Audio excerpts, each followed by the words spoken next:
नमस्तेस्तु महामाये श्रीपीठे सुरपूजिते शङ्खचक्रगदाहस्ते महालक्ष्मी नमोस्तुते। नमस्तेस्तु महामाये श्रीपीठे सुरपूजिते शङ्खचक्रगदाहस्ते महालक्ष्मी नमोस्तुते।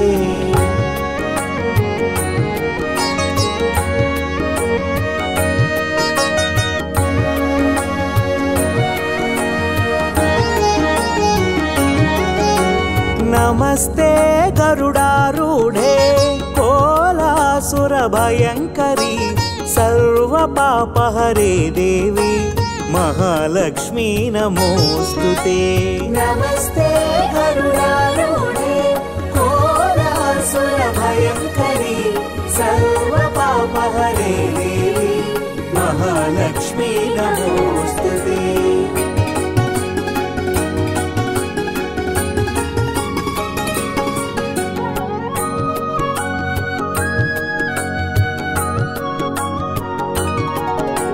सर्वज्ञे सर्ववरदे सर्वदुष्टभयङ्करी सर्वदुःखहरे देवी महालक्ष्मी नमोस्तुते। सर्वज्ञे सर्ववरदे सर्वदुष्टभयङ्करी सर्वदुःखहरे देवी महालक्ष्मी नमोस्तुते।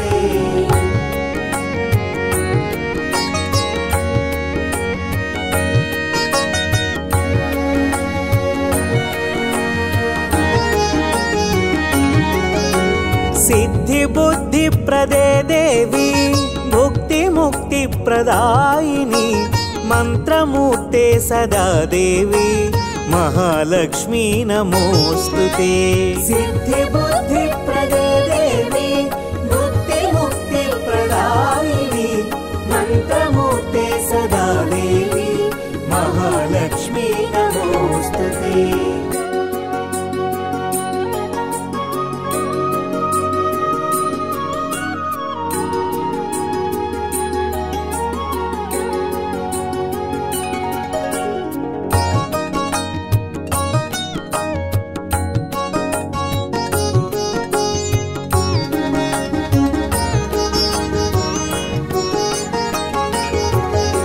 आद्यन्तरहिते देवी आद्यशक्ति महेश्वरी योगज्ञे योगसम्भूते महालक्ष्मी नमोस्तुते।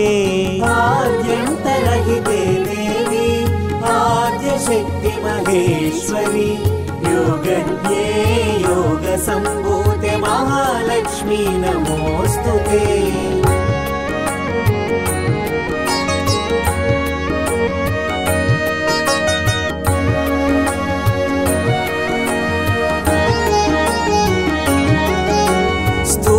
सूक्ष्म महारौद्रे महाशक्ते महोदरे महापापहरे देवी महालक्ष्मी नमोस्तुते।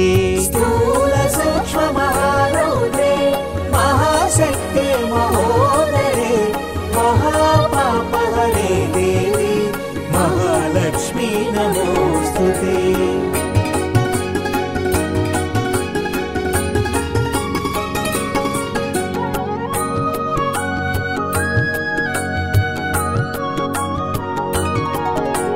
पद्मासनस्थिते देवी परब्रह्मस्वरूपिणी परमेशी जगन्मातः महालक्ष्मी नमोस्तुते। पद्मासनस्थिते देवी परब्रह्मस्वरूपिणी परमेशी जगन्मातः महालक्ष्मी नमोस्तुते।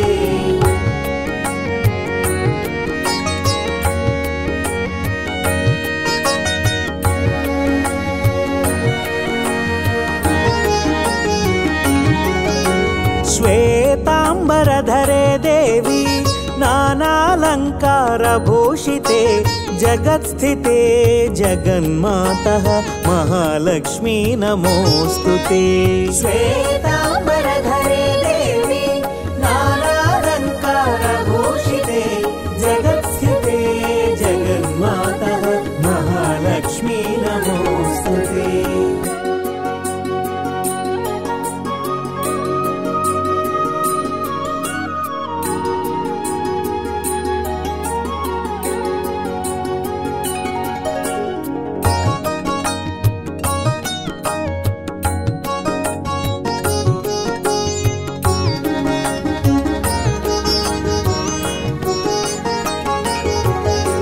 महालक्ष्म्यष्टकं स्तोत्रं यः पठेत् भक्तिमान् नरः सर्वसिद्धिमवाप्नोति राज्यं प्राप्नोति सर्वदा। महालक्ष्म्यष्टकं स्तोत्रं यः पठेत् भक्तिमान् नरः सर्वसिद्धिमवाप्नोति राज्यं प्राप्नोति सर्वदा।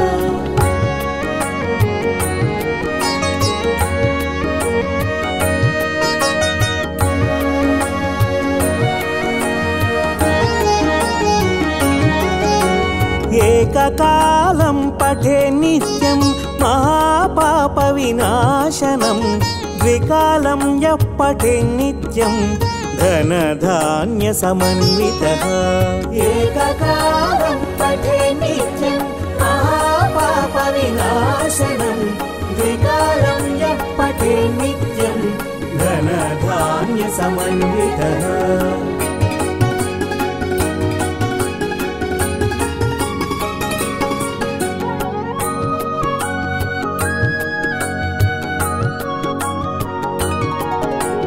त्रिकालं यः पठेत् नित्यं महाशत्रुविनाशनं महालक्ष्मीर्भवेत् नित्यं प्रसन्ना वरदा शुभा। त्रिकालं यः पठेत् नित्यं महाशत्रुविनाशनं महालक्ष्मीर्भवेत् नित्यं प्रसन्ना वरदा शुभा।